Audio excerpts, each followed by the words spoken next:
So, the retaining wall retains the soil or earth. Hence, the height of the earth will exert some kind of a pressure on the retaining wall. So, the earth pressure increases proportionally with the depth, and its magnitude can be calculated with the formula shown in this slide, which is pH, pressure due to earth, equal to K naught into W into H, where W is the unit weight of the soil. K naught is the constant known as coefficient of earth pressure at rest. There are two types of pressures that apply on the stem of the retaining wall or the retaining wall. One is active pressure and second one is passive pressure. Active pressure exerted by the retaining soil for backfill on the retaining wall is called active pressure. As a result of the active pressure, the retaining wall tends to move away from the retained earth or the backfill. As we can see in figure A, or active where active pressure is written, the soil is being extended and it is exerting the pressure on the retaining wall. And other type of pressure is called passive force pressure. In the passive pressure exerted by the retaining wall on the retained soil, and the soil get compressed, as we can see in the second figure. So these are two different types of pressures that can act on the retaining wall. And to find the constant, we can calculate the K factor or coefficient of earth pressure at rest by using this equation, where phi is the angle of repose used for the soil.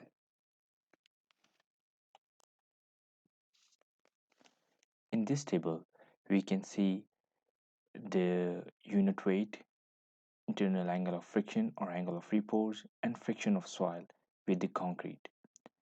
There are different kind of soil: sand or gravel without the particles, highly permeable; sand or gravel with silt mixture, low permeability; and silt sand and gravel with high clay content; a medium or stiff clay, soft clay, and silt.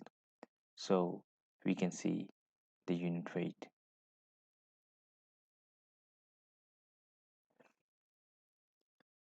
And as it is written that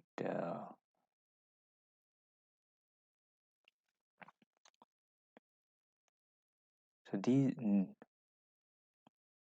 so there are different kind of soil which are used for backfill, and first two are most suitable for backfill of retaining wall, and the last three, uh, which have clay within these soil, can be unconservative, because under the saturated condition they can impose high pressure on earth. They are avoided to use as a backfill. Earth pressure for normal conditions of loading on retaining wall. As we can see in the two figures, that in first figure the backfill is straight but have a surcharge loading, some kind of structure or loadings on the backfill. So they exert uh, PA1 is pressure, active pressure due to the backfill, and PA2 in first figure is the pressure due to surcharge load. Similarly, in the second figure, we can see that the backfill has a slope of alpha and it exerts the pressure on the wall. So in both type of loading, the one thing that we have to observe, that the face of the stem is straight in case the backfill is straight, and if it has a slope, there is also a slope for the stem of the retaining wall. The increase in the pressure caused by the uniform surcharge S, as we can see in figure C, is computed by converting the load into the equivalent imaginary height of earth h dash above the top of the wall, such that h dash is equal to S divided by omega S, which can be used for surcharge load. There are different formulas given for different conditions: A. Horizontal surface of backfill, B. Sloping surface of backfill, and D. Horizontal surface with surcharge. We can calculate the Y at the point of resultant of the pressure. It can be calculated for the horizontal surface of a backfill, sloping surface backfill, and a horizontal surface backfill with surcharge. And we can calculate the H dash by surcharge loads divided by the omega or unit weight of the soil. So the total load that acts on a retaining wall can be seen in this figure. So there is a weight of the stem, weight of toe and heel, weight of backfill, and then there is pressure due to the backfill, pressure due to the surcharge loading, and the net soil pressure on the retaining wall. Similarly, on the left side of the retaining wall, we can also see the pressure due to the other part of the retaining wall or the other side of the retaining wall. RC retaining wall may fail in three different ways. Number one, due to individual structural part failure, which can be stem, toe, or heel of the wall. Due to the high stresses, they can fail.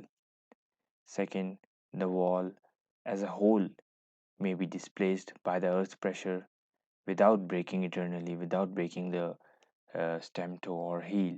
It can fail due to the overturning or sliding. And in the third part, the soil beneath the wall can also fail, which can ultimately cause a failure of a retaining wall. So we will discuss each failure one by one. So in this slide, we can see, first of all, if the any component of a retaining wall is overstressed, it can cause a failure. Due to the active pressure, it can cause a overturning. And similarly, if the wall can also be slide if it is not designed properly. And thirdly, if the soil beneath the retaining wall can also fail and cause the bearing pressure failure, and it can overturn due to that also. So which can cause also excessive settlement may occur if the weak soil layer is located below the foundation within 1.5 times the footing foundation depth. So that means if there is a weak soil under the retaining wall, so if that soil fails, it can also cause the failure of a retaining wall. Failure of individual parts, stem, toe, or heel. These components of the retaining wall may fail due to bending, shear, such as vertical cantilever wall can crack by the earth pressure acting on it, or due to shear, the heel of the retaining wall can also get cracked. Design of these components required determination of necessary dimensions, thickness, and reinforcement to resist the moments and shear. The usual load factor and strength reduction factors provided in the ACI codes can be applied to have a proper design of a retaining wall. This table shows the load combinations and the load factors used for the design of retaining wall according to the ACI. This figure shows the minimum reinforcement requirement for stem, toe, and heel of a RC retaining wall, and the maximum spacing for both the horizontal and the vertical reinforcement should be not greater than 18 inches or 3h, where h is the height of the base slab.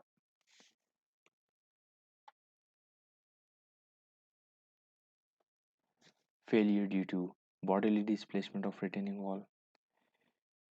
To safeguard the wall against the bodily displacement and to ensure the external stability and overall factor of safety is evaluated by comparing the resisting forces to the maximum loads acting under the surface load conditions. As we can see in the both figures, the soil or the earth under the retaining wall is failing.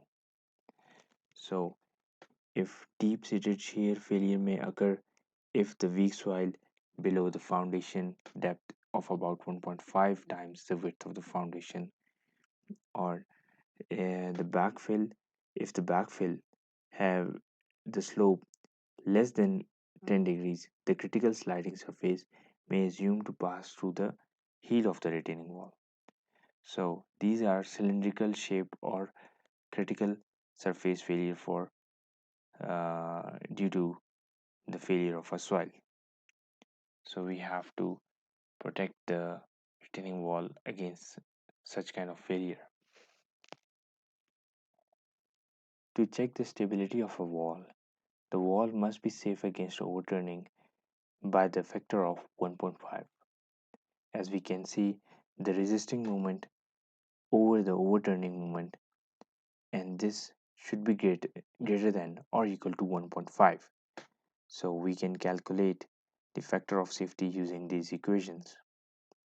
The location of resultant force from toe can also be determined by calculating the x bar shown in the formula, which is an equilibrium equation. Similarly, the retaining wall should be checked whether it is stable against sliding or not. So we have to check the friction between the retaining wall and land should be greater than the sliding force or the active pressure that is being acted at the back of the retaining wall.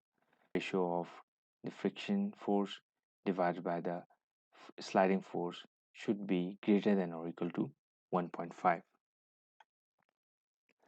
Other alternative to avoid the sliding, we can provide footing key at the base of the retaining wall, or we can increase the length of the base slab to provide larger friction against sliding.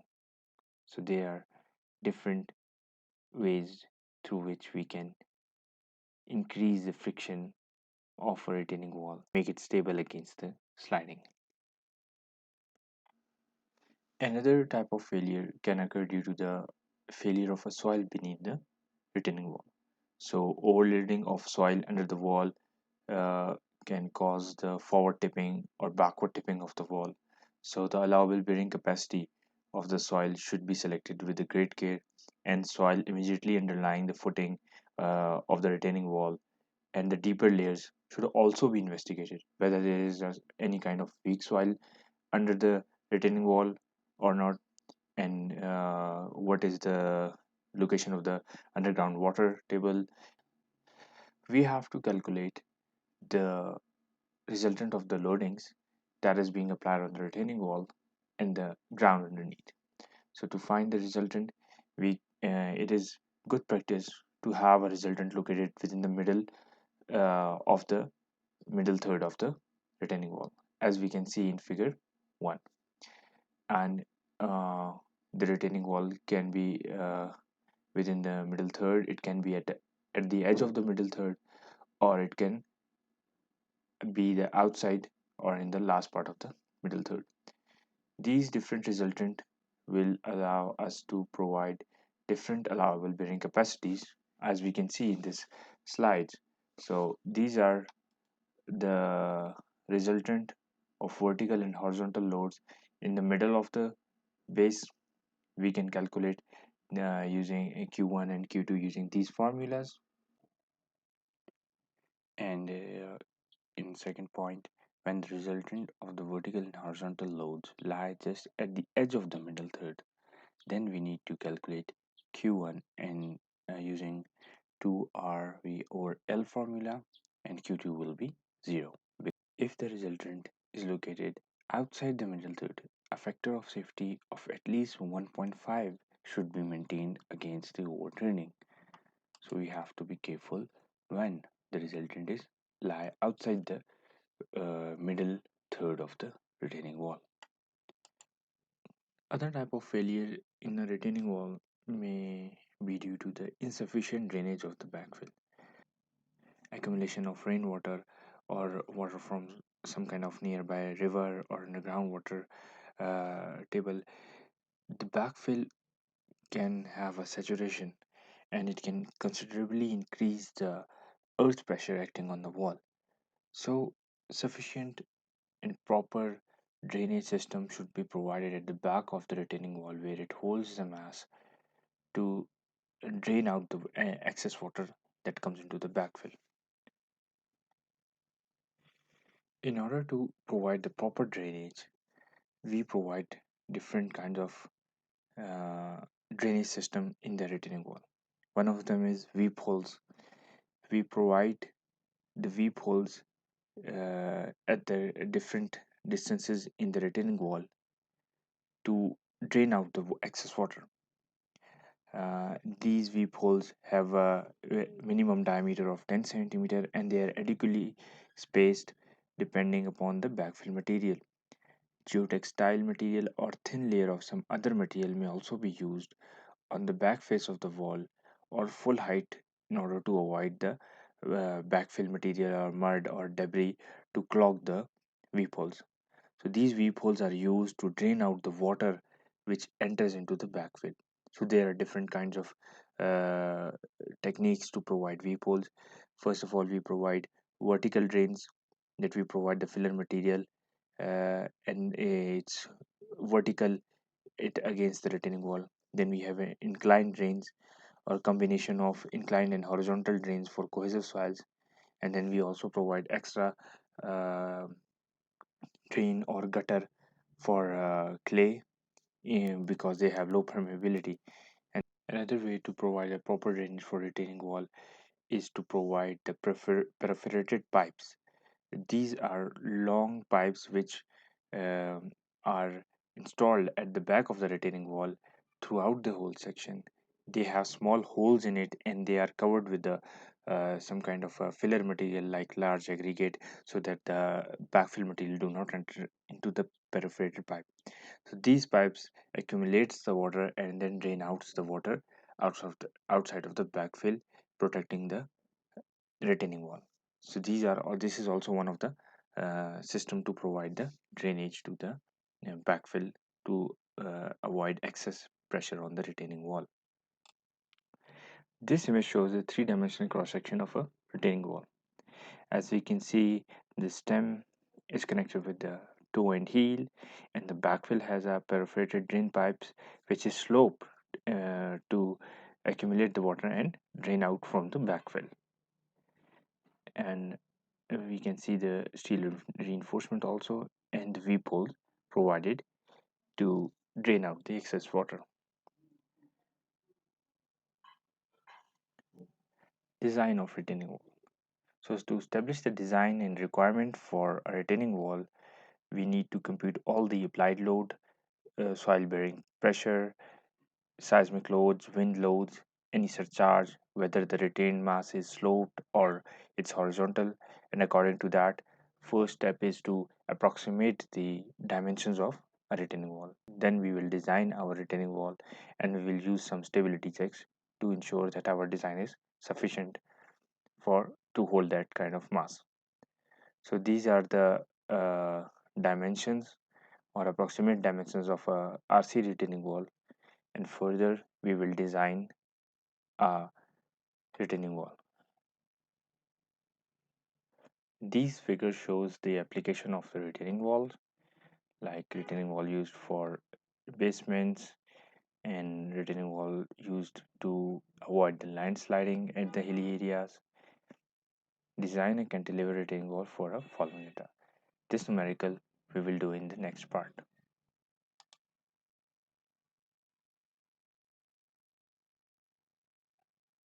Thank you for watching.